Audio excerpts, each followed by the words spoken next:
boxers? No, I'm just kidding. No, we're good. We're good. All right, everybody, we are back.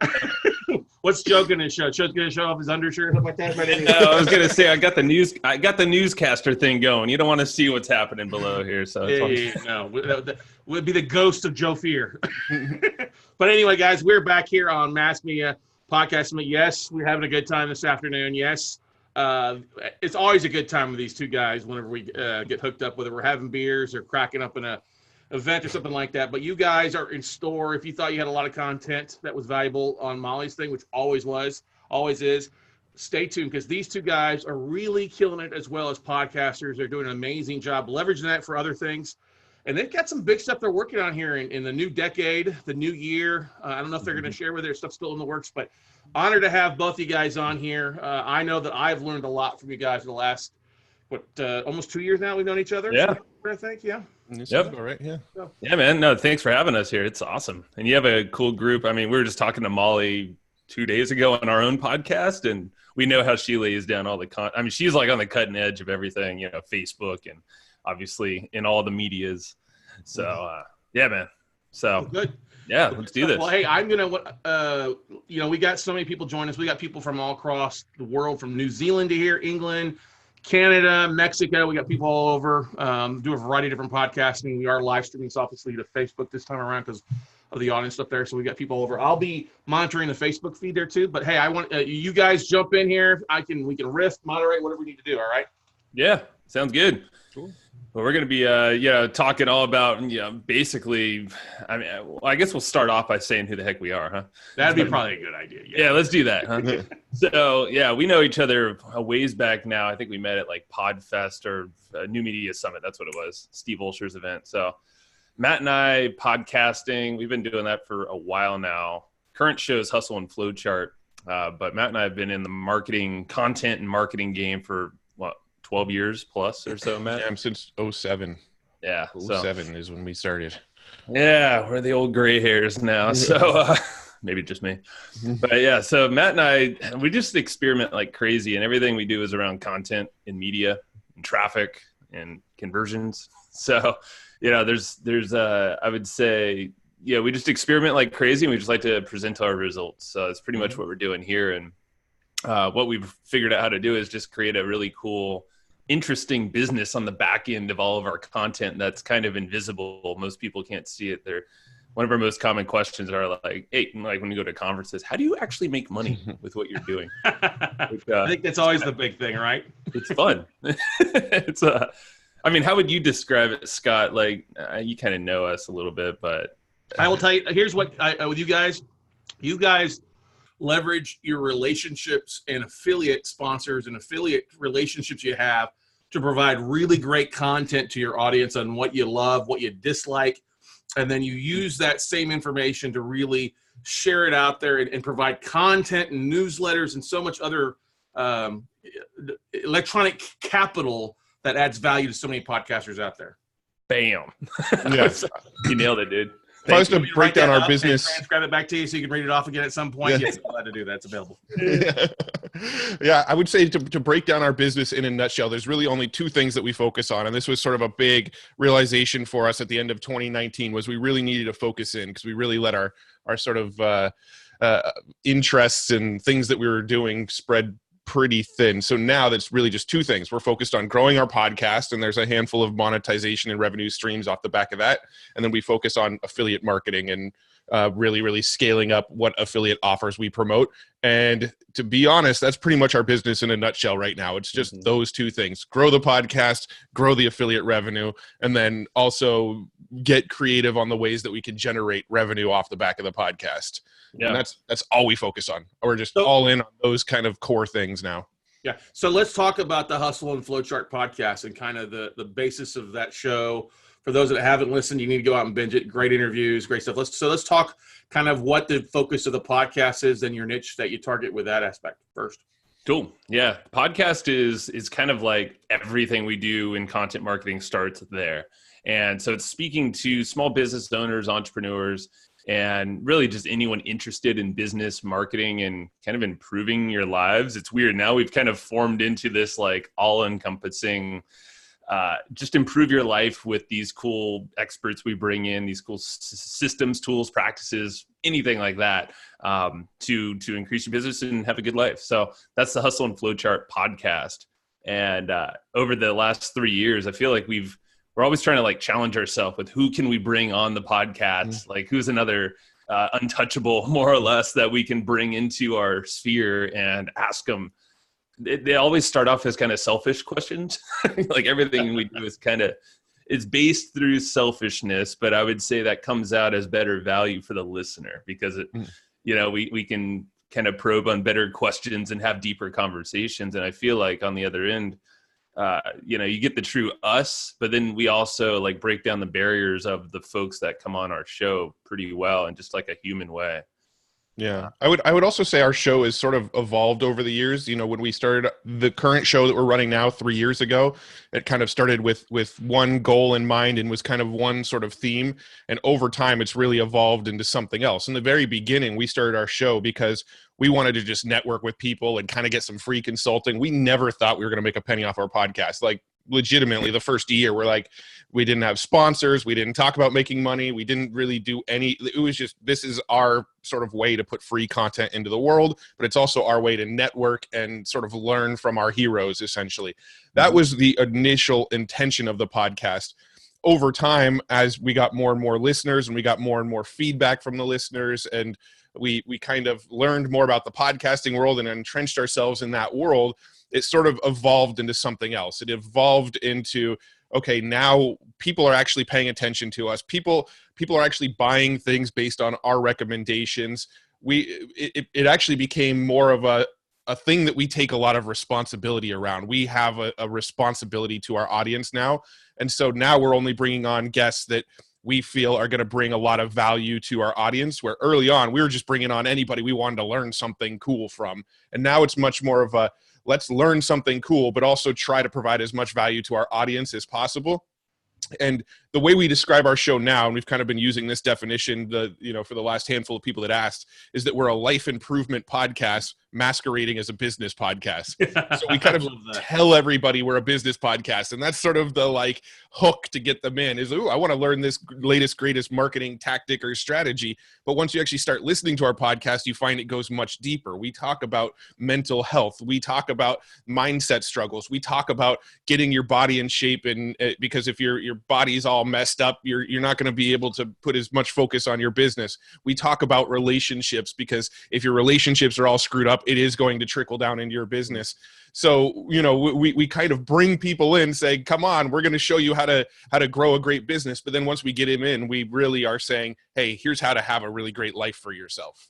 Makes sense. So with the core, I think we all struggle with that. I know we've had some great conversations back and forth of our shows growing and where are we taking it, what avenue we go.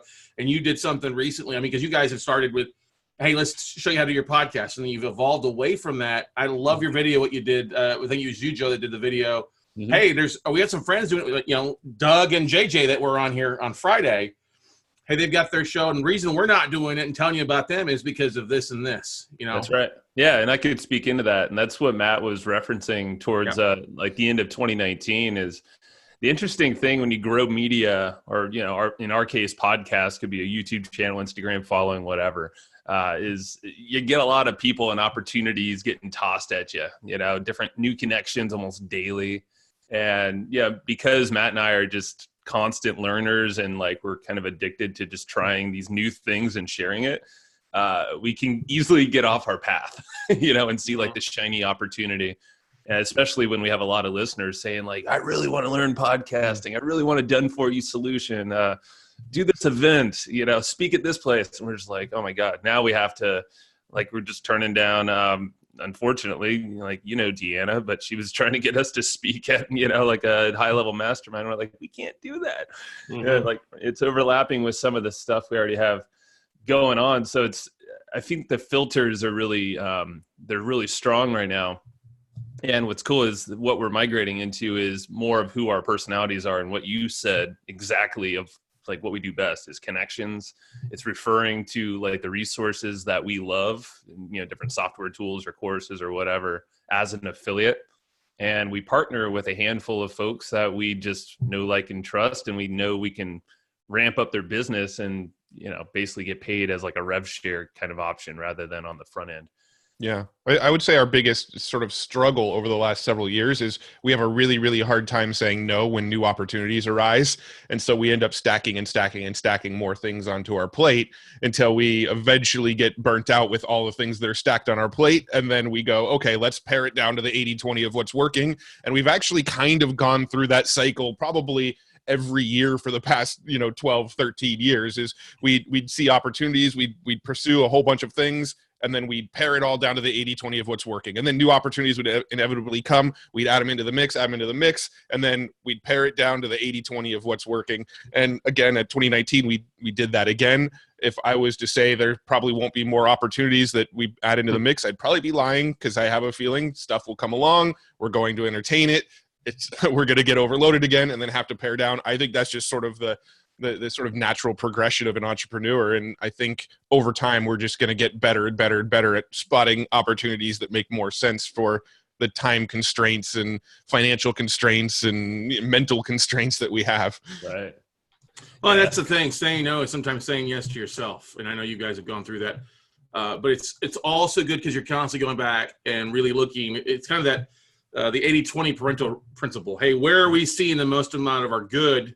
On that, 80% of the income is coming from 20% of the activities. Hey, where are we seeing the most of our income in monetization and sponsorships and stuff that's really having a big impact? And let's go back and double down on those and cut the other stuff out that's just, here and there and taking away our focus, right? Totally, exactly. Man. Yeah. And what we sort of realized was the last 2 years in a row, the 80-20 of what was really working and really producing for us was the same thing 2 years in a row. So in 2018, at the end of the year, we looked back and we went, oh, podcasting and affiliate marketing. Those were our two bread and butter things that just kind of, made our business that year. In 2019, we added a whole bunch of stuff. And at the end of 2019, we looked back and we went, why do we add all that stuff? The podcasting and affiliate marketing, again, in 2019 was our bread and butter. So, hopefully we get smarter and smarter about the things we say no to. Yeah. Well, sometimes you got to pull out the gun and kill that shiny object squirrel, right? Yeah. Oh, that's Sound awesome. effects, man, at it. I love it. Yeah. So why don't we go through that? Because you guys do. Why don't we go through that? If you guys, because I'm pretty sure it's what you guys wanted to hone on about a little bit. How are you taking that podcast, and then how are you really doubling down on your episodes? How are you doubling down to kind of monetize that, or sponsorships or stuff like that? Why don't we dive into that for everybody? Yeah, let's do that. So the piece that we haven't really talked too much about is our physical newsletter. So I'll start there because that's like the most obvious monetization piece of the podcast is, and to give a little framework is, I'm going to share my screen just super fast actually. And this is just going to be briefly, I'm not going to be sharing the whole time. This little diagram I think should really help this out. Come on, Zoom. I just upgraded my OS. So now it's asking for all of these permissions. What I'll do is describe it. So basically on the podcast, every single episode, we have a note taker, someone that's not transcriptionist, but actually taking bulleted notes by hand. So we have a couple of them on our team. And what that allows us to do is creates an opt-in for our episodes. So each episode has a unique notes that's available typically for about 2 weeks. So there's a little time constraint on there to get them for free.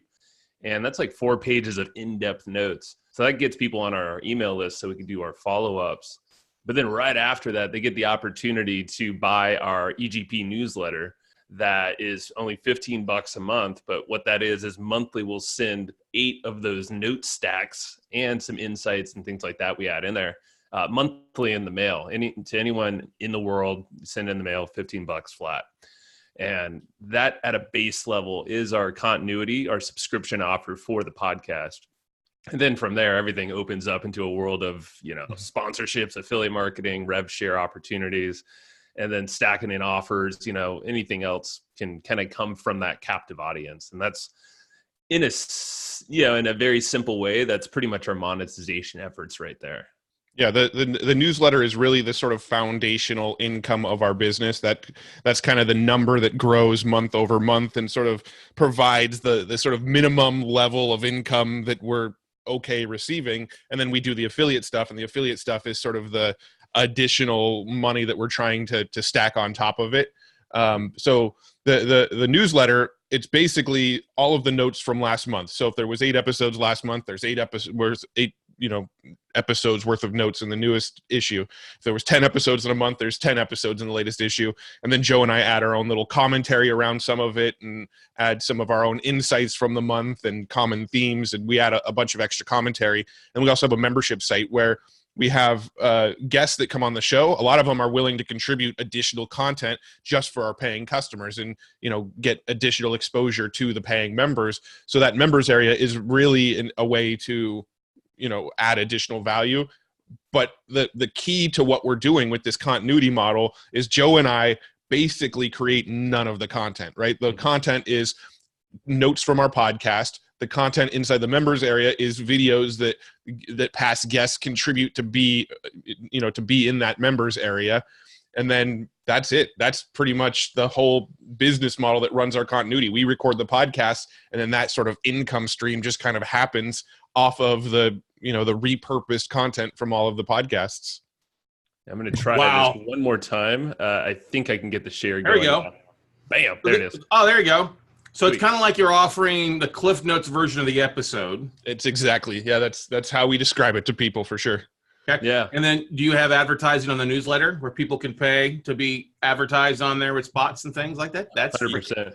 Yeah, So and I think that's a piece that a lot of people miss about the monthly membership is they go, well, you're only making $15 a month. You need to have thousands and thousands of members to make that worth your time. That's not true at all, because we're making $15 a month, but people are willing to pay money to have a direct mail letter dropped to that audience of people that they know are digital marketers, right? We know our audience is an audience of digital marketers. We know our demographics, and we know people are willing to pay money to be sort of inserted with that audience. So we will actually sell inserts inside of our monthly newsletter where some of our sponsors who also sponsor our show, one of the upgrades that they can purchase when they're sponsoring the show is they can purchase a insert inside of our monthly newsletter that goes out to all the customers with a direct response call to action in it.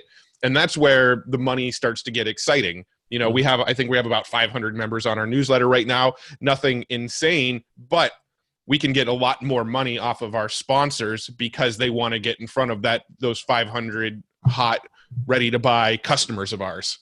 Yeah. Wow. That's 500 paying $15 a month. That's a pretty good rev model there. That's that's what, 80 grand a year just off of that alone. That's right. And then you add in sales, affiliates, other things like that, where you're getting 25 to 50% of sales on those as well too.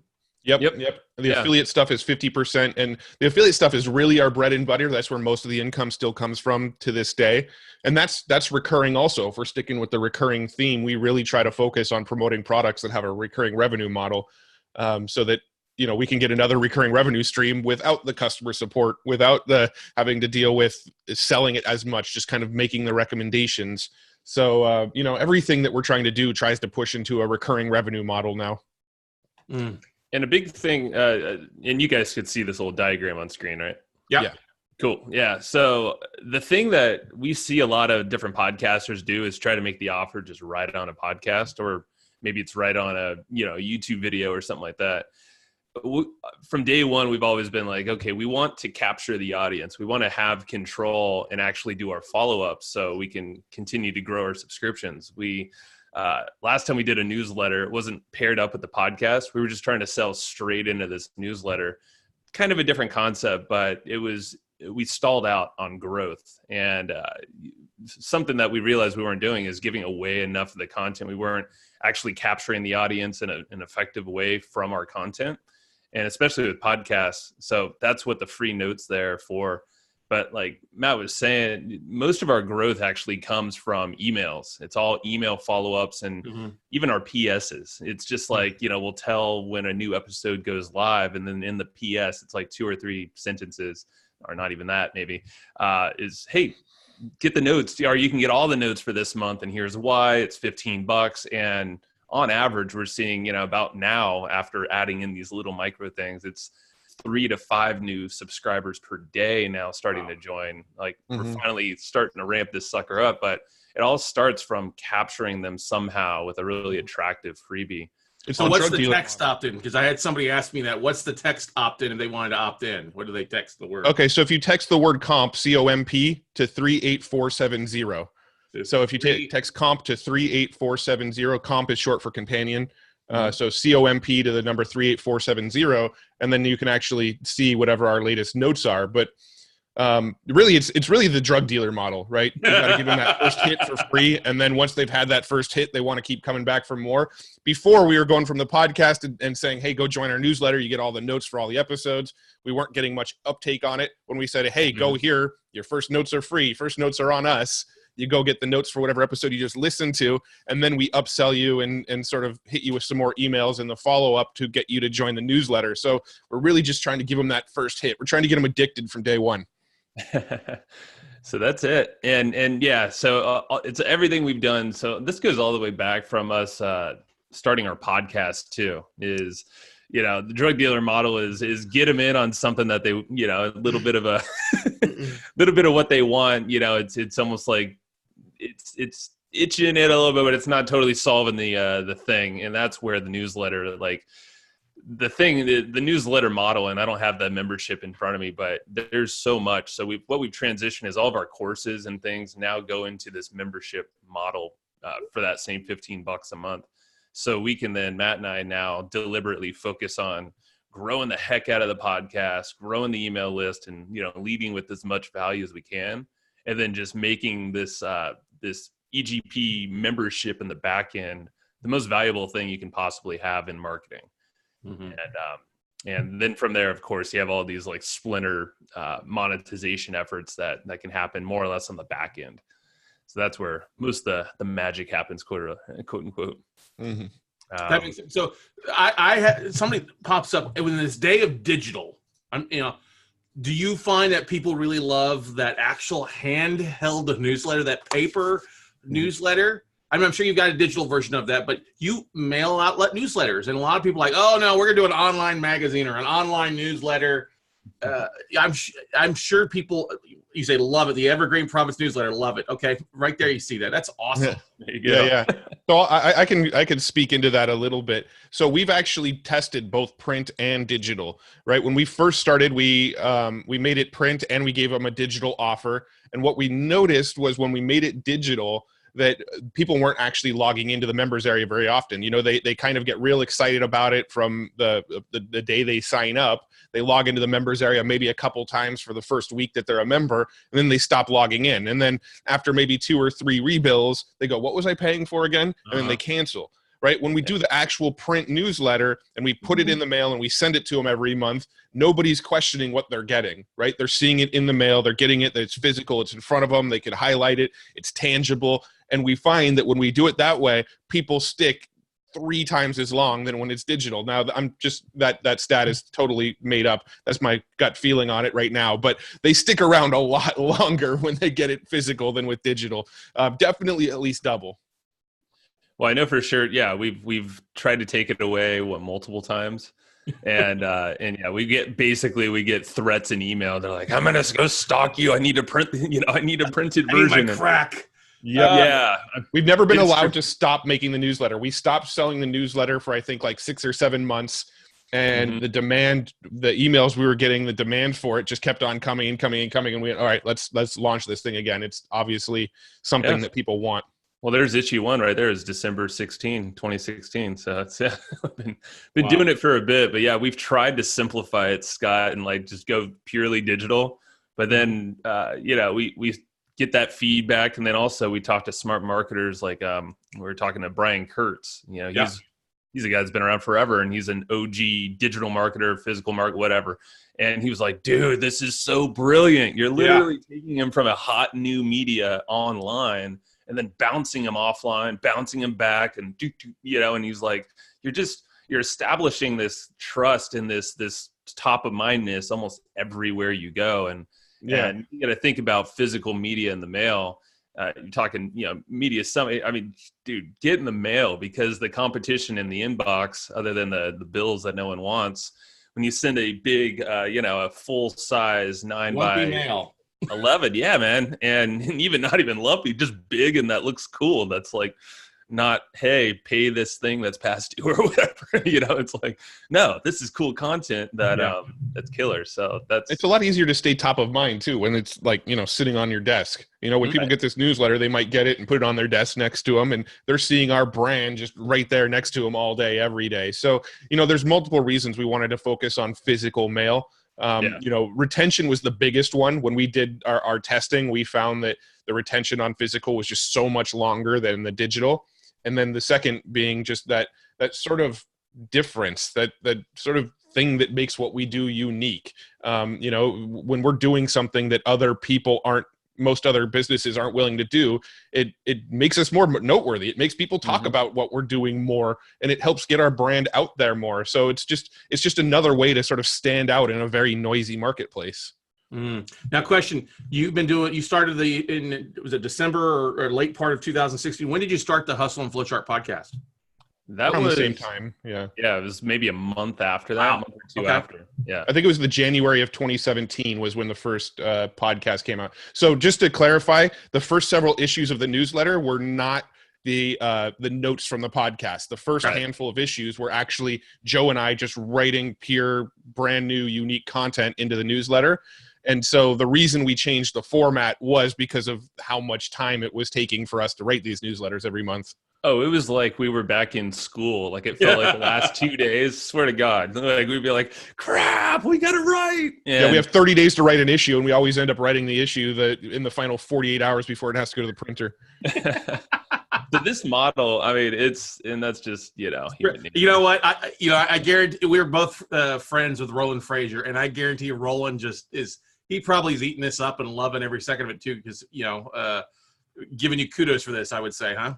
He loves it, man. And that's where, so this is what's interesting is most podcasters, even marketing podcasts, they don't have like a perfect monetization model behind their shows. And that's what we're finding when we present this to a lot of folks that are smart. They have a business mind, they have a marketing mind, but they just haven't really connected all that with a podcast and really understood like the flow of attention and human interaction from a podcast to, you got to think you're just audible. It's not like we have a live link or anything. We're constantly needing to be shouting out different CTAs, call to actions that are, that's why we do the text opt-in. That's why we're experimenting with that. Email, we sometimes go direct to email to a specific call to action. Sometimes it's mine if I'm feeling crazy, or it's a Hustle and Flowchart /comp, like that's .com/comp. I mean, we're always trying to see where the conversion rate's the highest, and show notes work really well. That's why when you go to our page, our show notes are almost like mini sales pages for the episodes. It's just trying to intrigue them enough with these open loops and these benefits and stuff to hit the play button or opt in right there. Mm-hmm. And show notes alone are actually a piece that like most podcasters just don't take the time to put into. Yeah, I think just most podcasters, they just kind of follow the herd. And I feel like that's sort of why most podcasters don't ever get a whole lot of traction, is because they spend so much time trying to follow the herd. You've got quite a few large name, well-respected podcasters out there that are saying, look, here's what I've done. Here's how I've got successful results. Follow me and you'll get the same thing. Everybody starts doing the exact same sort of thing as that podcaster. And then all of a sudden, like, nobody's podcast stands out, and everybody and their mother has a podcast, and it just becomes a running joke. But I think what we've always done differently about podcasting is we try to look for what are the things that people in the digital marketing world are doing, people in the MLM world are doing, what are people in the software, like the SaaS businesses doing, what are people doing in these sort of like other industries to really grow attention on what they're doing. And let's try some of that with podcasting. And I don't think most podcasters are doing that. I think most podcasters follow this general wisdom of, when you launch your podcast, release 8 episodes, so you get a whole bunch of downloads in the beginning, tell your moms and cousin and uncles and all your friends to go review and download it, and that'll get the spike going. And then, every time you have a new episode, share it on Facebook and Twitter. I mean, that's good advice for like the first handful of weeks that you're doing it, but then eventually that stops working, or it doesn't work at all if you have no friends. And then what do you do? Right. And so we're just constantly trying to growth hack the podcast every single other week, I'm testing something new that I've never seen a different podcaster try before. And I think that's what makes us different in the podcasting space. I get a couple questions here. Harriet is from the UK. So thank you for joining us from the UK, Harriet. She's the co-host of Coffee and Chit Chat. And she asked the question, how did you get the initial traction on the podcast? Where did you promote it? Because which is relevant because you guys are talking about, you're exactly right. A lot of people do the same old. Let's ask grandma and all our friends. It's like they're running an MLM. Let's get everybody in the room. Come over to my house Saturday night. We'll listen to the podcast. You know, we'll draw some circles and I'll make you an evergreen double diamond distributor of my podcast. Okay. Dude, you're bringing me PTSD from all the friends that we've all gotten as entrepreneurs. Yeah. First person to bring me 100,000 downloads gets a free BMW. All right. So let me, I'll start it off and then Matt. Up to $200 a month. There you go. We kicked it off with our network. So email list, everything's been always our email list is where it started. But everyone has some kind of audience that they could tap into to at least initially kickstart the podcast. But from there, the guest sharing approach is always great. Getting people to being very clear with folks that like, hey, if you share this episode, you're getting love, everyone's getting love, and you're gonna get attention for a long time from the show. It's something actually that we're starting to do now that we have a buddy that just told us is it's almost like when you have them on a podcast right before or after you record, just get them to kind of commit to sharing it right then and there. Matt, who's the guy that actually told you this? I want to give him credit. That was Zach Cock. Okay. Yeah. So he was, and this is something that we've done inadvertently, but we usually do it in follow-up emails is get folks to share and give them enough incentives to do so. And the idea is, we're establishing a good relationship with these folks prior to the recording day and then also during the time of recording. So really, we've kind of like become buddies with these folks to not only share episodes in all the channels, but then start to refer new guests to our show as well. We're always asking for referrals, in ways that we can help them out. And with that, just consistent effort every single time an episode goes live twice a week. That's huge. And then also, so a lot of I'll actually go back to the slides. I was going to show something here about I'm going to come back to this because I want to break down kind of our show notes pages. I think it'd be kind of interesting here. But going back to the slides, we have a couple of marketing strategies we do on like a consistent basis that could actually help out. Before you get to that, one thing I do want to say and sort of disclaim a little bit is that when we started the Hustle and Flowchart podcast, we did have a bit of an existing audience from previous successful businesses that Joe and I had sort of separately. I had a business teaching people how to blog. Joe had a business where he was helping people. He had an agency business where he was helping people, build videos and landing pages and various, marketing agency type stuff. So we had established businesses and some following when we started our podcast initially. So it wasn't like we were starting with a zero audience. Saying that, we can talk in a minute about some of the ways that we would do it now if we were starting with a zero audience. Mm-hmm. Yeah. And that's where like everyone has a network or some kind of audience, even if it's a Facebook group. It's like, or even if your Facebook fan page or personal page, even just kind of start somewhere. And so if we're thinking about like actually getting this thing growing, a podcast, we're always seeing it as like there's day of promotions. And then there's these evergreen promotions that you can consistently bring new listeners in. So us as marketer minds, we're trying to like get organic growth and also paid growth. So this is kind of like a breakdown of just some of the consistent things that we do with our podcast guesting, or even going on summits like this. Amazing way to grow a show because podcast listeners, listen to other podcasts too. So that's probably been the best way to kickstart our show, like where we started focusing on growth. That really started like last year. Last year, we made it a commitment to get on something like 30 shows, somewhere around there, right, Matt? 25, 30 shows. And I think we busted that goal like within 2 months. Yeah, well, I think we set a goal to be on 20 podcasts last year, and we ended up on like 65 or something. Yeah. So like that's an amazing way to just, kickstart things, but also grow your email list with your, with a little offer that you can bring to those shows that are relevant. that's pretty much what we did throughout 2019. A lot. Repurposing content is huge. You could use tools like Headliner, repurpose.io, or even go to like a company like Repurpose House, to just do it for you. And just think like you could distribute your content all over the place, and it becomes a branding, but also top of mind thing to get folks in the door. And of course, retargeting and all that. We won't get into all these details. Be here all day. Yeah, but I will share one thing that's been very effective for us, and some of the people that we've consulted with and helped them grow their podcast. It's worked really well for them as well. Is actually buying advertising in the various podcasting apps. So you could buy advertising on apps like Overcast, which is a podcast player where they only let podcasters advertise. So there's not ads in there for, software tools and the latest courses and stuff. The only ads that are inside of that app are other podcasters trying to get attention. That's worked fairly well to get new growth. Castro is another podcast app that's similar that allows you to buy advertising in it.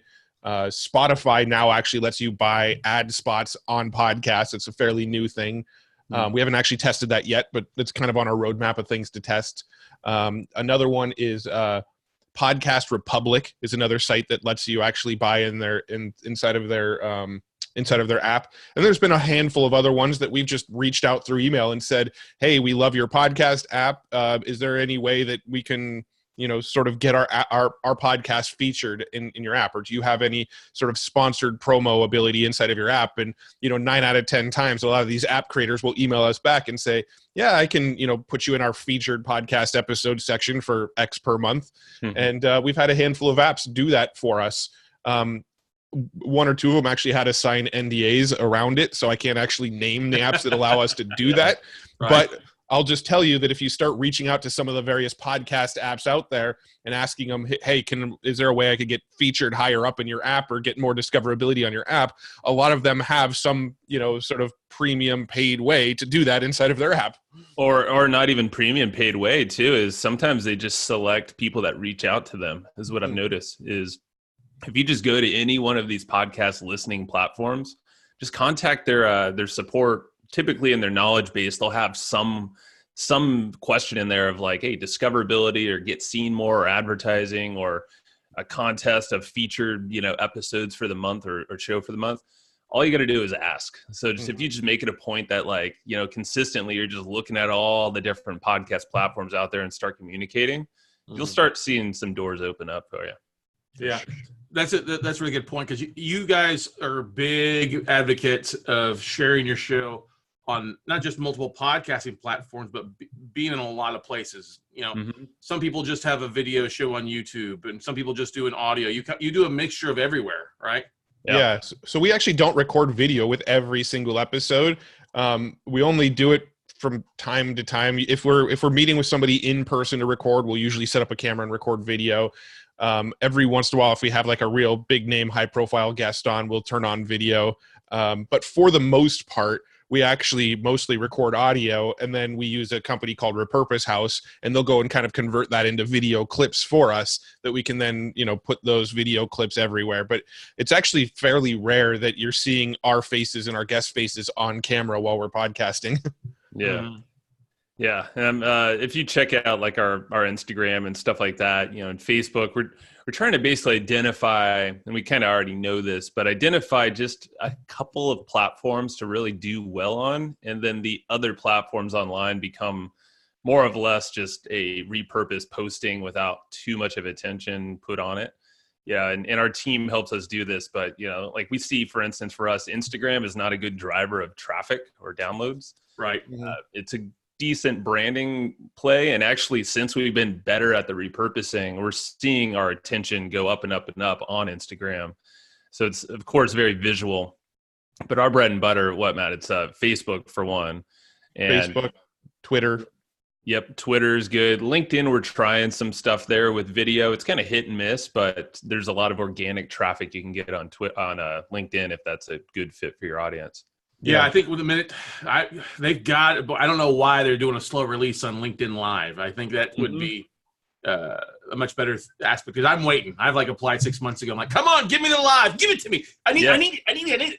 I'm like, why did you give it to this guy? Or why did you give it to that guy? I have a lot more traffic than those people. Why, you play those games, but you're like, oh, come on, people, right? And you're the live king, man. You're doing these summits. You'd be distributing this thing everywhere. Yeah. I think really our philosophy is we focus on like one or two first tier social medias, and then everything else we kind of consider second tier. So right now, Facebook is really our first tier sort of traffic source. We're publishing everything for Facebook first. We're running ads on Facebook. We're posting to our group. A lot of what we're doing is to try to gain awareness on Facebook. But then our team, we've got a handful of outsourced people that help us with our social media. Our team then goes and repurposes what we post on Facebook and make sure it's posted everywhere else, LinkedIn and Twitter and Instagram and everywhere else you can think of. We're making sure that we get it posted on those places, but our focus is really on Facebook. Mm-hmm. That makes sense. That answered the question pretty well. Oh yeah, totally did. Yeah. Let me quickly just show you our show notes pages just to show a couple of the things. I know we're running a little tight on time, I think, and direct us if there's any 30 minutes. We're still good. Yeah, awesome. So our show notes pages, we're going through a site redesign right now, but if you just kind of look at the structure and just know that this little thing actually was a pop-up that came up after you scroll down, it's like 20 or 30% down the page. Mm-hmm. We use this, the tools convert box is what we use in case no one has a good tool out there. That one works super well. But you can see if you just kind of scroll down the page, it's kind of like a mini sales page is what I was saying. So it always starts off with, of course, the bio and kind of the big why behind the people, a big quote there. But then right here is an opportunity to jump into the email list and get those companions. Mm-hmm. So again, free for 2 weeks for this specific episode. But then from here, the bullet points get into more of the intrigue. We're not trying to give too much away. It's not a transcription. We don't have that on the page. But it's just enough to kind of open up some loops that we think would get them to hit the play button. And then, of course, down here, all the links. There's a lot of affiliate links down here as well. If we skipped over the banner, which is also an affiliate link. Oh, yeah, definitely. That banner, this one over here. So the idea there is we're trying to basically give all the resources on the page. There's you can see sponsors down here. Our buddy Steve Olsher sponsored this one. And so did these guys. So a couple sponsors on the show. Something to note about sponsors too is we have a couple different tiers. So there's a front end sponsor for like the gold, and then there's a silver. These guys are some of the silver ones that we had on this show. So what are you charging for those? I mean, as far as the gold and the silver, because that's a good. I just was going to ask that question. So I'm asking that question. I want to know. Yeah. I can definitely tell. Yeah, so it's right now, at least the time of this recording, it's $2,500 a month for the gold. Yeah, and then $500 a month for the silver. And what I could do is go ahead, Matt. Yeah, I was just going to say that I was going to tell you what's in each package. So gold is essentially you get a host read on the front of the podcast. So at the very beginning, before the episode starts, we'll read your sponsorship. And then we'll also do an insert in our newsletter. We'll mention you on, in the actual show notes, and we'll mention you in our weekly profit email as well. And then silver is where we'll put it at the end. It's a post-roll ad at the end of the episode. And then you also get a half-page write-up inside of our newsletter, and you get mentioned in our weekly profit. Yeah. Nice. So what's kind of cool is this little doc here. We got some inspiration from some other folks who do advertising really well, and we basically just outlined this. And this is our sponsorship doc. If anyone, typically people will reach out to us now. What's kind of nice is I put down here who've been our some current sponsors and some previous ones. And it's interesting once you have just a couple of sponsorships, and a good way to start is actually do these mock sponsorships that we used to do, where essentially it's just an affiliate offer that you're putting on there. That could generate enough attention for some folks listening to your podcast, and a lot of them are agency owners as well. Advertising agency owners, they're just hooking up someone like, LinkedIn Marketing Solutions, for instance, is a new one for us that came through an agency, and they're just brokering the deal. But what we're finding is the more sponsors we have on the show, the better the opportunities are coming on towards us. So we don't have to do as much outreach, and it's making the selling a lot easier as well. So I would definitely recommend any podcast owner, listening, or just influencer in general media, create just a couple of buckets. And then, we have a little custom thing down here if they want to get funky with it, and we'll just name a price on there. But yeah, just come up with something simple. This is just a few pages, stats of what we're all about, who's listening, who's on there already, and then just break down what you want to give people. I love it. Yeah, That's valuable. So Jay Helms asks, can you share the sponsorship package link? Yeah, why not? I'll throw that in the chat right now. That'd be perfect. Yeah. Cool. Thanks, man. Add anything. And here's the big thing as well, too, is let me just throw that in the chat while I got it. Boom. There it is. Big thing there is that we are not doing anything on CPM. That's huge. So CPM, their average, I think, is around, I actually haven't checked it this year yet, but I'm sure it's around $25 per, 1,000 listeners. Yep. So that's, you're going to need a lot of listeners to make some coin. So the idea there is, we initially, from the very beginning, before any sponsors, were like, okay, we need to get flat rate with everything we do. Yeah. So the reason we can pull that off is because we're now multi-channel with what we give sponsors as their deliverable. So not only on the podcast, email, banners, newsletter, all these kind of things. Now they see the value and like, oh, we're everywhere for this dollar amount. And no one, you can't really compare us to others as well. So that's what's kind of nice. So it's always good to have a dedicated. I would rather have a dedicated audience that I know is going to eat my stuff up than 100,000, than a million downloads of people that aren't serious. That 300 or 500 or 1,000 people that are addicted to the show, addicted to the stuff is much more of a high content rich and much more valuable than $25. Oh my God, yeah. And so that's and you guys being niche versus trying to serve every person out there. That's the biggest thing of why you can take away that CPM. We've done the same thing with our sponsorships. Like, no, hey, we're getting specific numbers. Here's what it's going to cost. We're not doing that whole CPM thing. And if you want to, we're not your show then. So that's right.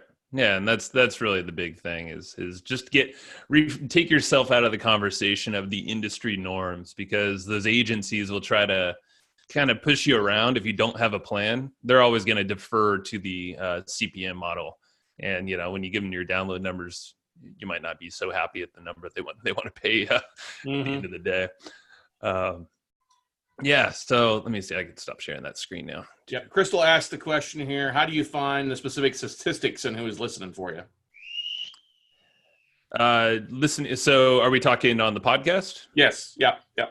Okay. Yeah, I mean, really, we're just looking at the data that our hosting account provides for us. So right now we're using Libsyn for our hosting, and they have some demographic breakdown. We don't really know super granular. Like, I don't know the percentage of males to females for that kind of information. We're going to go and get that data from our Google Analytics and see who's actually landing on our actual show notes pages. But what our actual hosting account gives us is just, what countries people are located in, what apps they're downloading them on, which episodes are our most downloaded episodes. We can get sort of basic level stats there.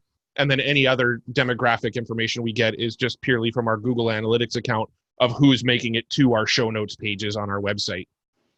Cool. That brings up a cool point, just like a brief point, is tracking and metrics and all that stuff with podcasting are just not that great. Yeah. I was going to use deeper language or colorful language. It just sucks. It just sucks. They do. And they really do. And we're in a weird point right now where if you're a podcaster, good for you, or anyone in media, really, it's not just podcasters, but you want to know your numbers and you want to connect your marketing and attribute things to your efforts, like, hey, am I growing my email list? Am I making sales off of this effort? Things like that. That's where Matt and I are really, really focusing. Obviously it's not our main focus, but at the end of the day, we're constantly trying to figure out what these metrics are that drive a conversion. And there's definitely a massive need out there right now, because I think people are getting smarter and they're wanting to track these things, but really there's not good tools out there to offer that. So maybe in the future, there's something that comes out from us around that field because that's where our interest. I saw the like evil fingers up. Yeah.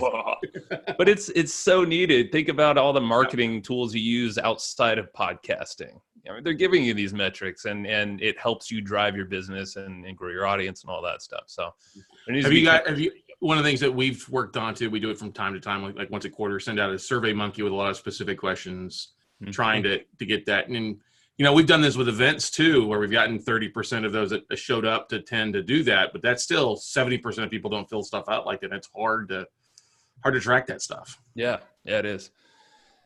We definitely, to answer the question, we definitely do quite a few survey. We actually use SurveyMonkey also.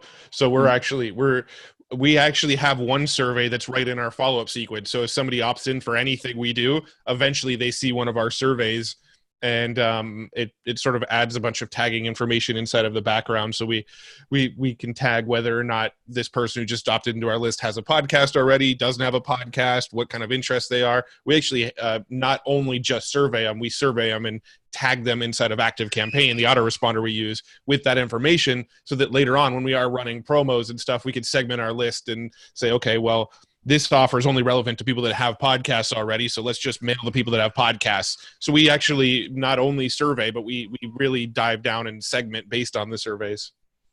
Nice. Yeah. I love it. Yeah. But we're constantly, I think the big thing that we love to do with everything in content is try to get that conversation. So going back to like statistics on who's listening, right now, like there's a lot of opportunity to just ask people to reach out to you in some format and then incentivize them to do so.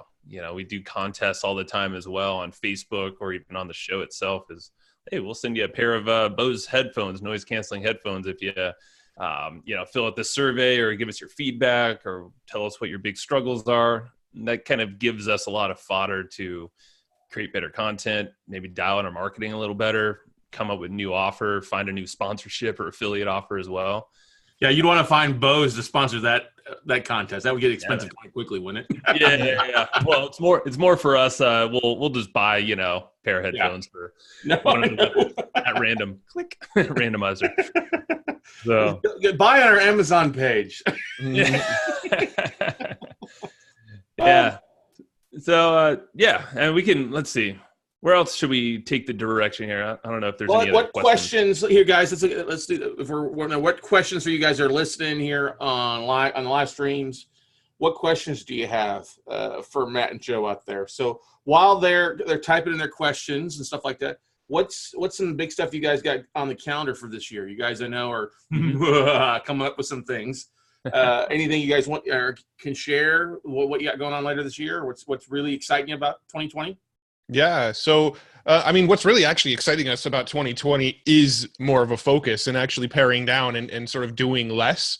So our big focus for 2020 is the podcast and affiliate marketing. We're doing some exciting stuff specifically in the affiliate marketing space that we're pretty pumped about. We're actually building some tools and calculators and things to help people decide what tools are best for their business. And that's something we're excited in the affiliate space. In the podcast space, we're just going to keep on doing what we're doing and finding new ways to growth hack it and speak on more stages, speak on more podcasts, find new advertising platforms that work to grow the podcast, do more networking, connect with more people. That's really our game plan for 2020 is hone in, laser focus on those two goals, grow the podcast, grow the affiliate revenue. All right. I see there's a couple questions came out here. So I'll answer Jay's first since it's a little similar to what we've been chatting about. So what are the best ways we've found to approach potential sponsors? Couple prongs to that, I would say is first thing, start with, and this goes back to actually what Matt was saying with affiliate marketing. When we do affiliate marketing, we usually almost always start with someone we know or a product that we know. So it's really getting in, we just know how the value is around that thing or what that person brings, that relationship. The idea there is that we already have kind of an in. So any really good promotion, we always have one of those two things. And if we don't know the product owner, like the tool, we're going to make sure that we know that product owner, because we're going to invite them on the podcast. We're going to start a conversation, give value. So when it comes to sponsors, mock sponsorships, I would start there, because you want to make your show look like you have sponsors already. You don't typically, you're going to do a lot more selling if you don't have a previous sponsor on there. And then that allows you to get some feedback from your efforts too. And try to be multi-channel. So don't just do it on the podcast, but have emails, mention your mock sponsorship there, and get some. It's going to make you money, or at least it should, if you're doing it right. So you might as well start the thing going that way. But when you approach other sponsors, make sure it's in your network first. It's people that you kind of know, and then just ask for, just ask for, or present what you got right now. Sorry, Siri's going off.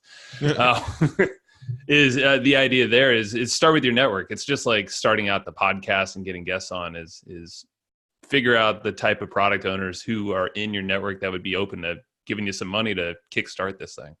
Yeah. Or if you focus on building something that gets a lot of people's attention, advertisers will realize that you command a lot of people's attention and they'll chase you up. In our case, I believe that's more of what happened to get our sponsors than anything. Is we actually built a platform where we had a lot of people listening, a lot of people talking about us. There was sort of buzz around our podcast. Potential advertisers went, "Ooh, they actually have our audience," and they started approaching us. So, I mean, the best strategy to get sponsors, like the key, is to just try to get as much attention of an audience as possible, and the sponsors will be chasing you up. Mm-hmm. Yeah, I love that. Going into your network and then, getting the sponsors to chase you is always so much easier than versus the other way around. Definitely.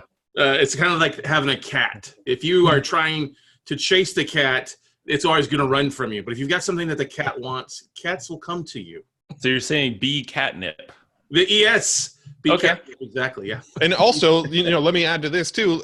If they're coming to you asking to sponsor your podcast, you're in the position of power. If you're going to them and saying, "Hey, are you interested in sponsoring podcasts?" that puts them in the position of power, because they know that you're looking for sponsorships and you're trying to get money out of them. They're in the power position where when they come to you, you have a lot more negotiation room. Yeah.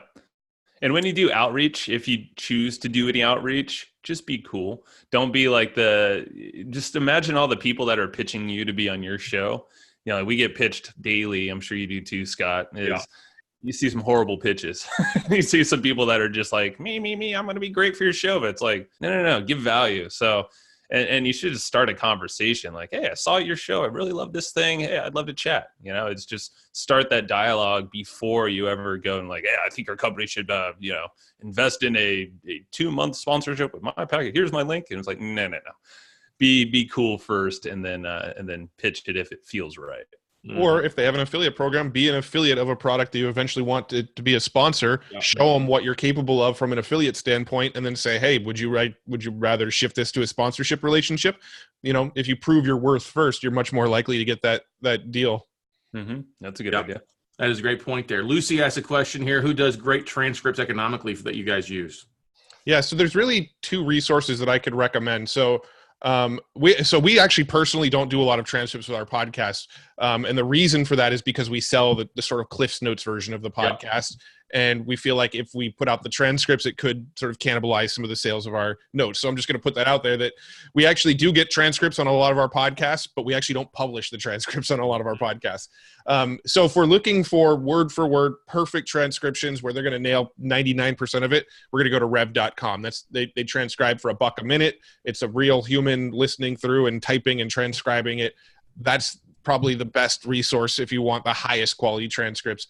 If you're okay with it being about 80% correct and you maybe having to go through and clean it up a little bit, we love a tool called Descript, Descript.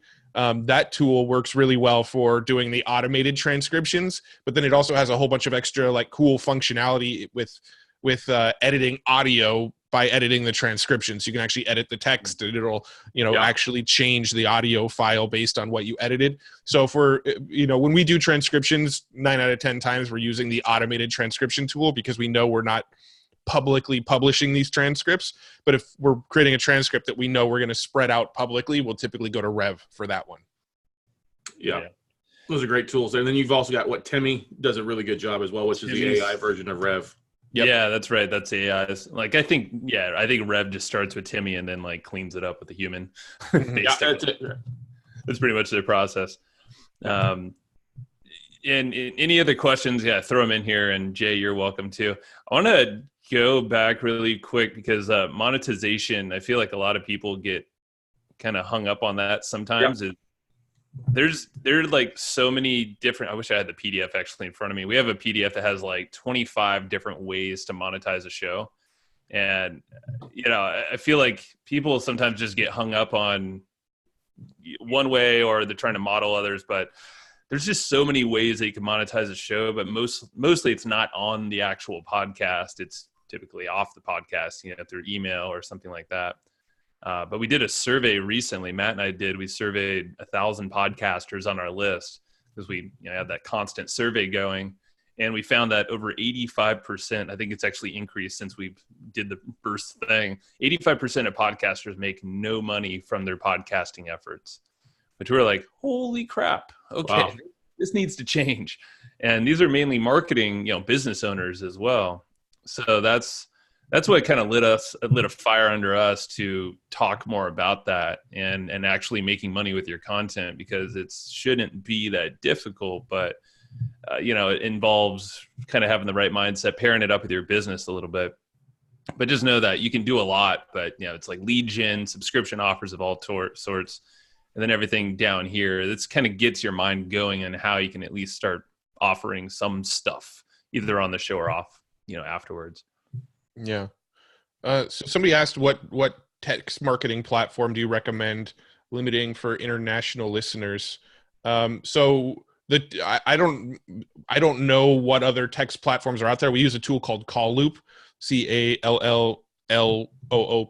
There's 3 L's in the middle, which is a really bad idea for a domain name, but it's Call Loop is the one that we use. I have never used any other text messaging tools. It was the first one we came across.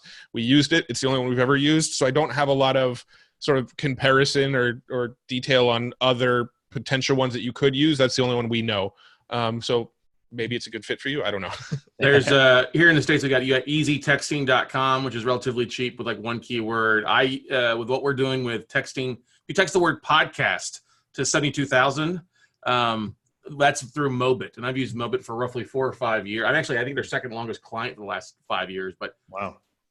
It's pretty cool with opt-ins and drag-ins. It's not the cheapest one by any means, but still it's because we do a lot of other things with deliverables to videos and stuff like that with our note business, but it's so valuable. And it's, it links into Infusionsoft as well too, or Keep Now. So it allows us to tag that and use that with our email lists and things like that too for you. So sweet. Yep. Yeah. Now we're seeing the text thing being, it's early days for us still, but we're seeing a lot of people take us up on that. I think more so than going to the URL. I don't know. I don't know off the top of my head. It's really hard to see the data of how many people went from podcast to text message. It's right. It's sort of a hard gap to close. So I couldn't really tell you exactly what our sort of conversion rates are on that, Mm-hmm. Mm-hmm. I use it as on the end of my show a lot of times. I use it as my hook because it's easier. Hey, just text. And I like Mobit better than like Clean or Fix Your Funnel, which is one that you use because it's 5-letter, 5 number. Like yours is 38470. Mine's 72,000. So that's an easy number if somebody's at the gym or driving or doing something that they got to remember one word and one number. And so what happens? I get. When a live show goes live, maybe 1, 2, 3 people. I've even put it in the signature on my Zoom here. I see that. And so that comes in handy. It shows across the videos on YouTube as well. So it's that's really smart. Yeah. So it's just a simple thing. It's the second line in the YouTube description on the videos too. So people are texting off of there. So it's it adds. It's that extra little net, that little extra bit to the spider web that we all have, right? Sure. Yeah, the one issue that we kind of run into is it'd be really, really, really hard to switch now, right? Because we have X amount of podcast episodes that shout out this phone number and this keyword. So if you are going to look into a text message platform, definitely do a better job at vetting out multiple than we did, because we literally just used the first one we stumbled across. Now we're stuck with it because we have a bunch of subscribers on it, and that number and that keyword has been spread out through our audio and video content, and now we're stuck with that number. Okay. You know what I like about what you're doing there, Scott, is you're putting in the caption of YouTube, and I don't know if you're putting it on Facebook and all these other places too, but going back to Molly that you just had on, I know at least on our podcast, she was telling us, all these big platforms like Facebook, YouTube, Google, all that, they don't want you really to link outside of their domains. Yeah. So with this, maybe this is a good strategy because you're not linking anything, but you're just putting it right inside of there. So at least, Facebook and YouTube, they're not going to give you a little slap, for taking them away until they start. No, and that's why I got sold on it years ago when we were doing videos to help out with that. And so that's been, if you look at it like this year alone, well, I take that back. Last 6 months, we've added 1,800 people to our database from that. Nice. So, and then obviously they text in, they got to give an email, and now you've captured their email address. So going back to what's her name that was asking about, that you're just sharing your shows on YouTube and things like that. Let's see here. Where was she at? She just asked a question here a couple minutes ago. Maybe it's Denisa. You do that in your shows. If you're just doing your show on YouTube or whatever like that, just, start sharing that, and you can put that as a link or on your YouTube description. You can go back and add that to your videos so that it's in there, so people are going back and forth there. So yeah, I like that a lot because it doesn't penalize you on the whole link out, so one thing with our text message stuff, and this is actually kind of a flipping the question back to Scott, we actually never really send broadcasts to our text message list. We just use it as a way to get people to join our list, even if they're not in front of a computer. I'm curious, do you ever send out broadcasts to your text message list to try to bring them back to podcast, or to try to bring them back to stuff? Oh yeah. So I use it all the time. Like, hey, I got a new episode coming out. We've texted around with that a little bit. It's a little bit more expensive than what we use than some others, but we use it 30 minutes because we do our Monday night webinars. So like with what Molly shared about promoting, so 30 minutes before I go live on my Monday night webinars, I send a text message out to the people that opted in notes, and it leads to about another 20% opt-in ratio on the webinar. Oh, nice. Yeah, we really should start broadcasting to it, because it's really just been an entry point and not another marketing channel for us. So we should really start using that as a marketing channel. Well, we will. We know we will. I'm glad to help out, guys. Awesome. Thank you. Where else? I want to make sure that we're giving some good stuff towards the end of this too. Any other questions, or Scott, you think some directions that we can cover, because it's pretty well. I'm just going through here because we got people. They're loving it. They're loving this. Let's see here. Tom Hazard says hi. What's up, Tom? Yeah. Melinda Whitsock says hey. Molly Mahoney commented on something here on Facebook. I'm trying to pull over here because the thing is jumping back and forth to different groups that we shared it to. Right. Oh yeah, that's kind of a pain, I guess. You need 20 monitors around you. Yeah. Well, okay. So Tom said Temi.com, which is charging a dime a minute, is going up 250% in March. So it's going up to 25 cents a minute. So yeah, I'm sure some other AI thing will probably take its place. Because there's also Designer. We use that from time to time. It's with 2 R's at the end, DESIGNRR. That actually uses the same thing. I'm pretty sure most of them all use the same algorithm to do the AI. I think Google created a sort of automated text transcription API that all of these other tools just API into. But that's just extra nerd level that we don't need to get into. But for the most part, just know that pretty much all these tools are pretty equal, the ones that do the automated transcriptions. Yeah. What other questions do you guys have for Matt and Joe? Man, you guys have really come up and delivered. So here's the thing I want to ask you guys. With you narrowing down, if you were a newer podcaster, okay, going back, let's take it back to 2016. If you were a brand new podcaster now, where would you go? What events would you look to go to? And then also, if you know now what you knew back then, and you were a brand new podcaster with no list, what would you do? Okay. Do you want me to start, Joe, or? Well, it's funny because I was just thinking about this last night, not in the podcasting realm, but I have a good answer. But yeah, Matt, you start. I want to All hear right. So events, there's only 2 podcast events that we've gone to. We like them both. Well, I guess 3. I'll include New Media Summit as a podcast event as well. And, So, and what about Mass Media Podcast Summit, asshole? Oh, sorry, Come on now. I was thinking physical in-person events. Sorry. Yeah, I'm thinking call like out, homie. where I'm willing to travel to go to these events. Yeah, So number 1 is the Mass Media Marketing Summit. damn right. If this was in person, Joe and I would have paid to travel to be at this event in person. All right. So now that I've said that, PodFest is probably my favorite event, the podcasting space that we actually do travel to in person every year. Love PodFest, love the people that put it on, love the community they bring out, love the content they put on stage. And that's happening there, like if you are looking for an event, that's March 6th through the 8th. Yeah. Or you can show up on the 5th, and they've got a bunch of different events going on, like VidFest. True. We're actually putting on a mastermind on the 5th. So if anybody wants to come join us for a mastermind, email Joe. I don't know if Joe wants to share his email. It's not my place to do it. But if Joe wants to share his email, we can actually get you into a special exclusive mastermind during PodFest on the 5th if you want to come. Only if Scott allows it. Yes, go right ahead. I think It's just joe@evergreenprofits.com. Yeah, Thank so you, sir. shoot Joe an email and we'll get you details about that. But we are putting on a mastermind on the 5th, the day before it starts. Love that event. Podcast Movement's a really, really good event. It brings out a lot of the same people, really, really great community that comes out to it. I prefer the content at PodFest, if I'm just being honest, but Podcast Movement is a great event that brings out great people as well. New Media Summit is an amazing event for getting on other people's podcasts. And as we all know now, one of the best ways to grow a podcast is to get on a lot of other people's podcasts. So New Media Summit is also an amazing event to go get yourself on other people's podcasts. Another great resource that I absolutely love is podnews.net. It's a daily email newsletter. Get on that. It's a free email subscription, and every day, James Cridland, really, really smart dude who's really entrenched in the podcasting world, is sharing all the latest news, all the latest tools and technology and resources. It's an amazing resource. It's one of the few emails that I read every single day without fail.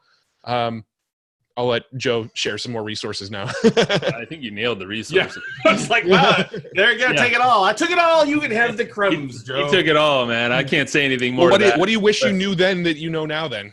Yeah. The second part of the question. Yeah. Was it wish I knew, or is it how would I start? Well, How would you start knowing what you know now if you had to start all over again? Yeah. So this is what is so interesting. I was thinking about this last night just in business. It's like the time-tested question from every business owner or whoever. It's like, what would I do if I had to do it all over again? I would honestly, like, the network is everything. Do or die by our network, our personal network around us, that is. So our personal friendships, guys like you, Scott, people like Roland, our buddy. And I mentioned Deanna, she holds events and everything, and she puts us on stages. It's like, that's our network. And what I would do is know the value of my network. And then I would go to that network and identify a handful of people who I think I could support, but I would I would either chat with them or I'd really analyze what they have going on and see where I can inject some value and help them solve a problem that they might have out there. So when it comes to podcasting, basically, it's evergreenprofits.com. Oh, damn it. Oh, sorry. Evergreen Investment sounds cool too. We should try to get that. Yeah, let's buy it, Matt. So this all and spinning this to podcasting, basically, if you think about it, if you're helping these people who have typically you want to target people with a distribution network already, they have an audience that you can leverage, or maybe they have a product or a podcast you can leverage. That's what I would identify in your network and then give value in some form. If it's a podcast, what I would do, I would go and help them grow their show and make more money with their show. Right. That's what I would identify a few friends. Hey, Scott, are you doing this? I bet you're not freaking repurposing doing this or doing this newsletter concept. I'll just do it for you. Yeah. And then if you really look at the 2 things we do in our business that we said at the front of the show was we're focused on podcasting and we're focused on affiliate marketing. There's one thing that both of those things have in common, and that's that they're both very, very, very network reliant businesses. Mm-hmm. It's all about the networking and knowing as many people as possible and connecting with people and building real relationships with people, not just some, methodical, I'm trying to collect how many people I know, but actually building relationships with people. both podcasting and affiliate marketing rely heavily on that one skill. And so I would back up what Joe's saying. And if I knew what I know now back then, I would just put all of my focus on who I know, getting to know as many people as possible on a deep level. Getting to know you, getting to know all about your podcast. Buddy, I think you should go on stage at Podfest when we're there. I know there's I did throw some stuff out there. I threw a couple things, so they're trying to do I guess they're doing the talent competition on the second night or something like that. Yeah, no, not going to happen. I'll get you drunk. No, I'm just kidding. Yeah, not going to happen. I know. You're really good. I drink you both at the table. Dude, Scott is the best when he goes to these events. He's just a workhorse, man. You're everywhere. So but that's the thing. If I'm going to take time on my busy schedule, I'm either going to show up and learn something, or I'm going to get around, try to meet as many people as you, because we're all just one person away from an explosion in our podcast, in our business, in our lives. I mean, that's right. You guys are great connectors, and I think those that have a servant kind of leadership aspect to their heart, you guys, obviously, I mean, look at what you guys provided there, what you guys are doing. Yeah, you like getting paid for what you do, but hey, is this going to add value to our community? I think that's the first and foremost, and I think we've all seen that from everybody that's been on here for the most part throughout the weekend. Here's how we here to serve you. Yeah. Here's what you can do it and run with it and run with it and do it. But what's sad is we all know 85% of people out there, especially in the podcast industry, aren't producing anything, and that comes from them not taking the time to really hone their skill and hone their craft. And you guys are such experts at honing your skill and doing deeper dives, figuring things out, and just implementing like heck, and then going back and sharing that with your audience. And that's what's so great about you guys. So thank you, man. That's us in a nutshell. And you're doing it too, man. I can't keep track of you. I'm always blown away by what you're doing and where you're at. So, but it's a lot of trial and error. There's a lot of things I can tell you don't work. I know, but look at you right there. You have the fact that you went all in on mass media, like the stickers, the hat, the shirt, like, dude, you're not half-assing anything. And I think that speaks to what you've done and what you do when you serve as well. So it's really cool. I know I think Steph was wearing your guys' t-shirt today, actually. Oh, nice. Girl. Branding. Shout out to Steph. That's right. That's right. So, well, hey guys, I will let you get back to your Sunday afternoon. I know you guys got family and stuff like that. Thank you so much. I look forward to seeing you guys at Podfest. Shoot me a link. I'm interested. If I'm going to be out there, I'd love to crash the mastermind, figure what's going on with it. If you're invited in, man. You're invited in. We'll let you know. Guys. No crashing necessary. This is an official invite. There you go. Hey, I'll bring some fun. You know what? I will bring some noisemakers for you to add to the show. There you go. Very nice. I would love one. And then we've got the one I have not used yet but it is a matching color. Is the 16 ways to say the F word. So, nice. That's the one I want. I need to get one of those for my kids. Yeah, exactly. Mama may not like that. All right, guys. Well, hey, man, thanks for coming in on Sunday. Thanks for sharing, and we'll see you guys in a few weeks, all right? And go Aztecs. Thanks, everyone. Yeah, there you go. Go Aztecs. All right, see you, Scott. See you later.